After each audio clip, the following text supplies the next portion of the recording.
that need my attention right now, every single one of them.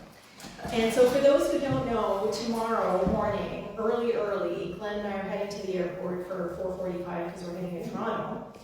And so I don't know if I'm going to end up sleeping tonight or not. I would like to get a couple of hours if I can. But in the last few days, there has been so much that requires my attention.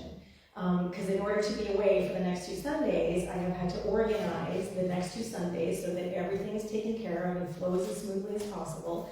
And then there's just always work because this job kind of never shuts off.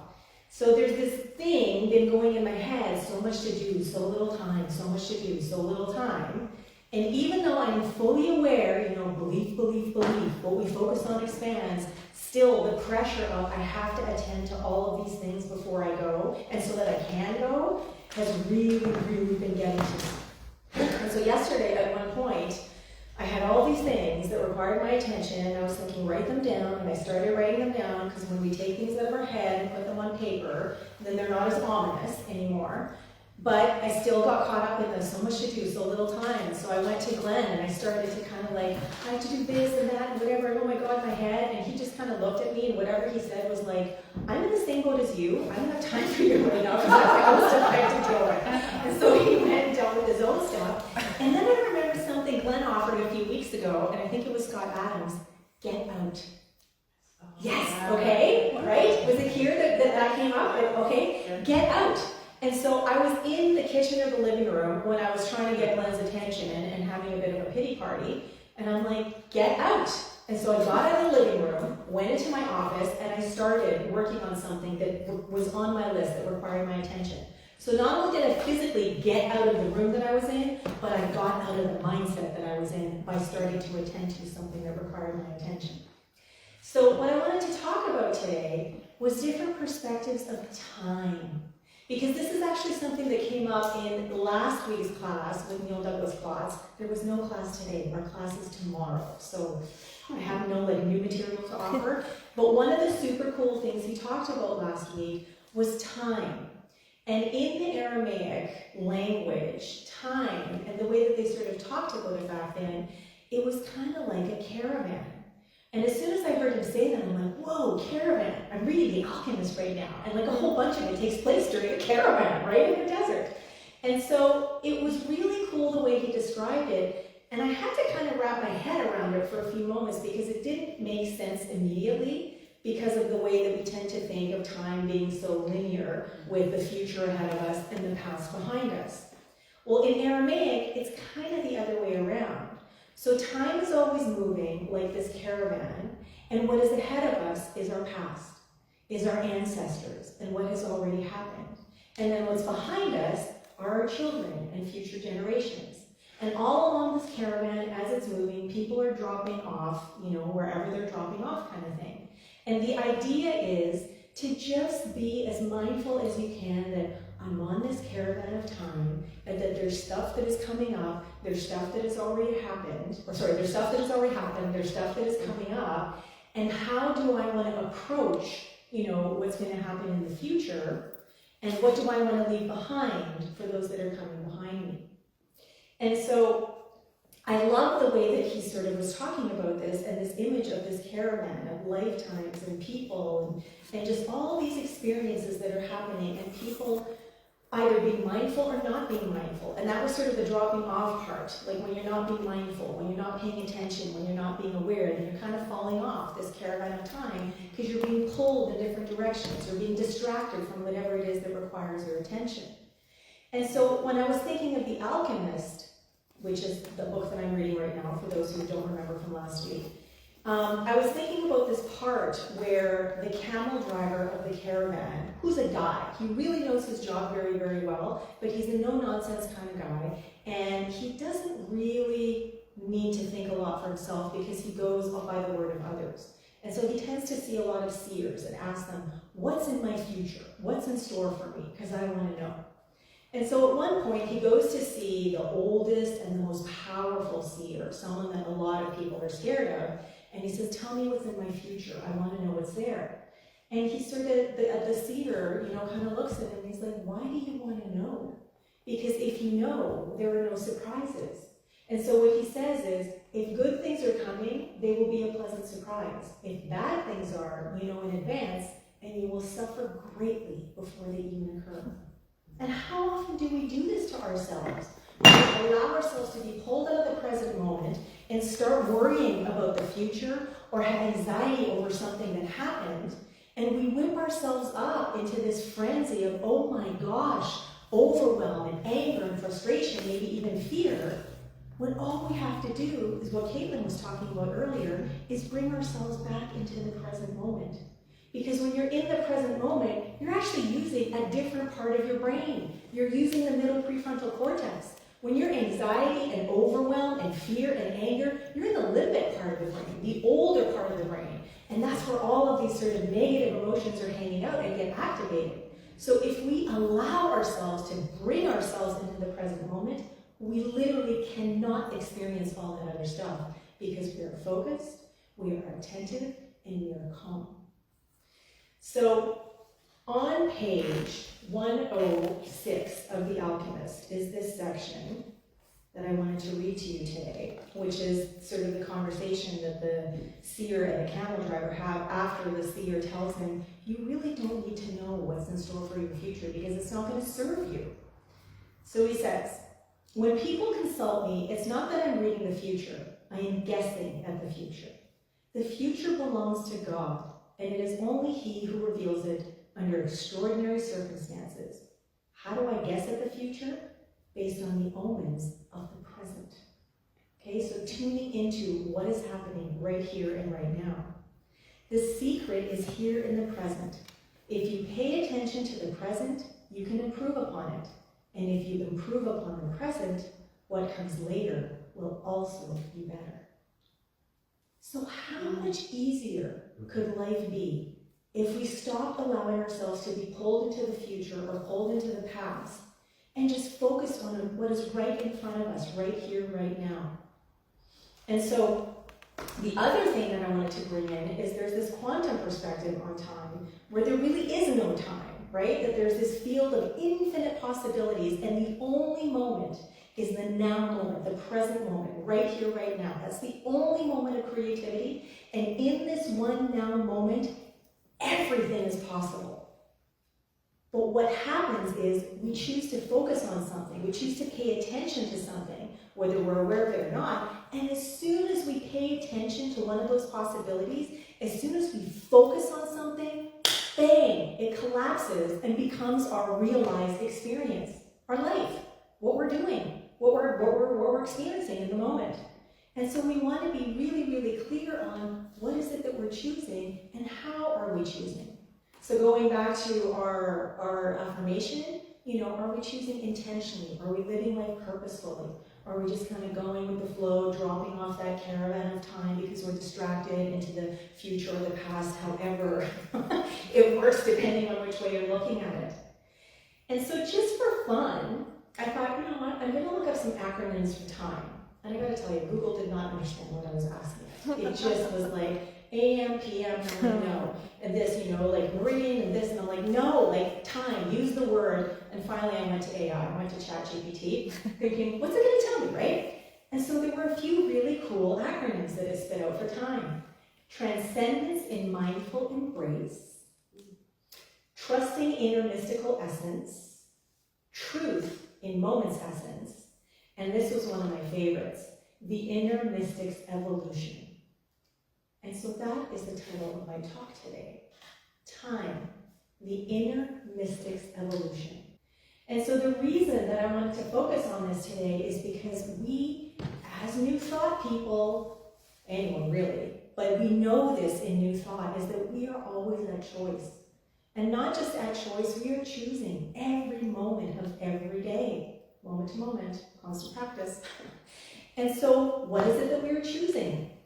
And so this whole idea of the inner mystic's evolution, we get to decide. We are deciding, and what's deciding, it's this sort of, back and forth, this tug of war, this, push-pull of that infinite expansive universe that we are, the spiritual being having a spiritual experience, and then this human experience that is being had by that spirit. And so we need to sort of remember, who are we and what is it that we're experiencing? Because every moment we get to experience, are we going to feel confined by our seeming human limitations? Or are we going to live life through those human limitations as that incredible, amazing, infinite potentiality that we truly are? Every moment we get to decide. And so I want to take you guys back to the Aramaic Jesus and these first three phrases of the Lord's Prayer, but as translated by Neil Douglas Klotz from the Aramaic. And so the first line is Avun Bashmanu, Father, mothering of the cosmos, birthing and creating all that moves in light and sound. So just feel that in your body for a moment. Fathering, mothering, birthing, all light, sound. That's what's happening. That's who and what each and every one of us is. Netkadesh Shmauch, let us focus and center your light within us. Let's get anchored in the present moment. Let's be crystal clear right here, right now. There's one thing going on, and it's only right now. Te Malkutach, let your I can, or the I am, if you will, come down through our fiery hearts and willing hands. I am really, really ready. Bring it on. Right? And so what I want to do, I was hoping that Daniel was going to be here today to play some guitar, but he's making copious amounts of kefir for a festival. So we're going to chant again without the guitar. We're going to do it like we did last week. And then I'm going to lead us through a little experiential meditation because, like Caitlin was saying, this is an amazing way to come into the present moment, to remain focused as we're traveling on that moving caravan, whether it's the Aramaic perspective of time, whether it is in The Alchemist. But this is how I would like us all to sort of just really, really feel that universal presence. In Aramaic, we're thinking of it as that one universal breath. And then just really allow that one universal breath to come into our being, to activate our being, and then remember and recognize and celebrate the little pause breath, the held breath that we are in our lifetime. Okay? So I invite you to get comfortable where you are. If your legs are crossed, I invite you to uncross them and just have them on the ground. And gently close your eyes or lower your gaze. And then I'm going to repeat the phrase, and then I'm just going to ask you to repeat it silently in your head. And what we're going to do is we're going to breathe in on a womb, and then breathe out on the Bashmaya. So breathing in on a womb, breathing out the Bashmaya. Breathing in a womb, breathing out the Bashmaya. And as you continue repeating these words silently to yourself as you're breathing in and breathing out, I invite you to just feel that breath that is breathing you. That life force, that energy, that eternal dynamic rhythm. Breathing in, Abum. Breathing out, the Bashmaya. And then continuing to breathe in on Net Kadesh and breathing out Shema. Breathing in Net Kadesh, breathing out Shema. And continuing that gentle rhythm of breath in and out, in and out, in and out. And then moving on to line 3, which is Te Malkutach. So breathing in Te, breathing out Malkutach. In Te, out Malkutach. And now as you're breathing, I'm going to invite you to invite those 4 elements that we were talking about a couple of weeks ago, with the first one being the element of earth. And so breathing in from your feet, allowing the scaffolding and the structure of your being to be expanded by this breath. Breathing in, breathing out, breathing in through your nose and breathing out through your mouth, just slightly open. Breathing in, earth, the bones, the ligaments, the structure of our being. And now moving on to water and feeling that breath breathing its way into our muscles, our tissues, moistening and softening everything. Bringing all of this hydration to our being drawn up from below and then showering down from above. Continuing to breathe in and out as we now switch to breathing in through our nose, our mouth, and breathing out through our nose as we invite the element of fire. Fire, the warmth, the light, this activational energy in our solar plexus and our torso. This fire and light that illuminates the path of our being. Breathing in, breathing out. And now we move on to air. Breathing in this beautiful spaciousness. Remembering that we are all part and parcel of this one universal breath called Ruha. And that as we recognize our individualized breath, that smaller breath that is held within Ruha's larger universal breath, we recognize our navsha.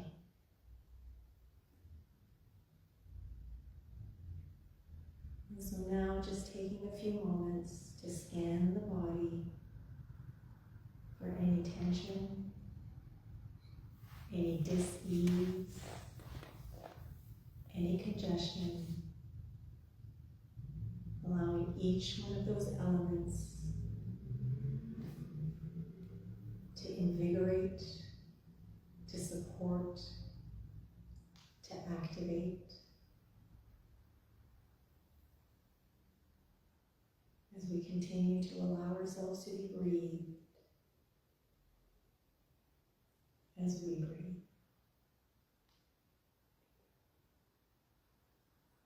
And so we'll finish off with a little bit of chanting Abum Devashnaya. So I'll sing it first, and then you guys can come in. Abum Devashnaya, Abum Devashnaya. All right, join me when you like.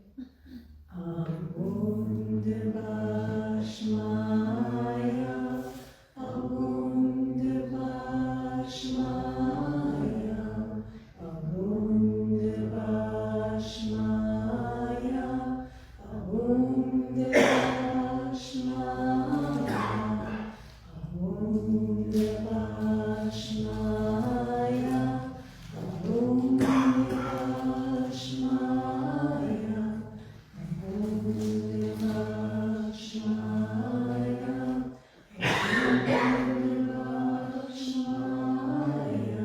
Just breathing now. Saying the word silently to yourself as you breathe in Abum, breathe out Devashnaya. And when you're ready, I invite you to gently open your eyes as I offer you the quote from Dr. Lesia, the one that we used in meditation. It could be said that one of the purposes of our lives is to learn how to be masterful with what we have, our limited amounts of time and energy, and learn to appreciate and respond well to the limits in our lives.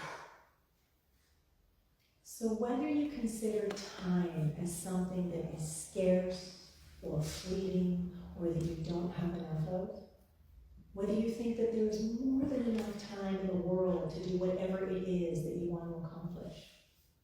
If you think of time as that inner mystic's evolution, then time is really what is happening every moment of every day. It is our experience as we rediscover and explore who and what we truly are.